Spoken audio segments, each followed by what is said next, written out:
সামাজিক যোগাযোগ মাধ্যমের অপব্যবহার, বিভ্রান্তিমূলক প্রচারণা এবং কুরুচিপূর্ণ ভাষা দেশের রাজনৈতিক পরিবেশকে ক্ষতিগ্রস্ত করছে বলে মন্তব্য করেছেন বিএনপির মহাসচিব মির্জা ফখরুল ইসলাম আলমগীর।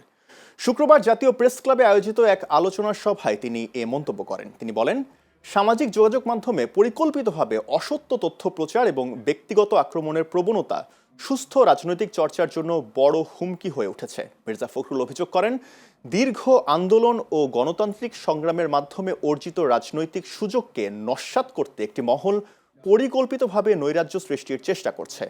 গণতন্ত্র রক্ষা এবং দেশের বর্তমান সংকটময় পরিস্থিতিকে ষড়যন্ত্রকারীদের চিহ্নিত করে তাদের বিরুদ্ধে ব্যবস্থা নেওয়ার আহ্বানও জানান তিনি। এখনকার রাজনীতি তো আপনার পুরোপুরি হবে আপনার যে সোশ্যাল মিডিয়ার কল্যাণে ভয়াবহ পরিণতি চলে গেছে। সমস্ত রাজনৈতিক নেতাদের চরিত্র হনন করা হয়, যা চিন্তাই করে, এবং সমাজের কাছে, রাজনীতির কাছে, ভবিষ্যৎ ভবিষ্যতের কাছে তাদেরকে একটা সবচেয়ে হীন অভিব্যক্তি হিসাবে পরিচয় করে দেওয়ার চেষ্টা করা হচ্ছে। এটা লক্ষ্য করে দেখবেন, অর্থাৎ রাজনীতিকে ধ্বংস করার একটা চক্রান্ত ষড়যন্ত্র করছে, এবং এটা কখনোই সুস্থ রাজনীতির জন্য কোনো শুভ লক্ষণ নয়।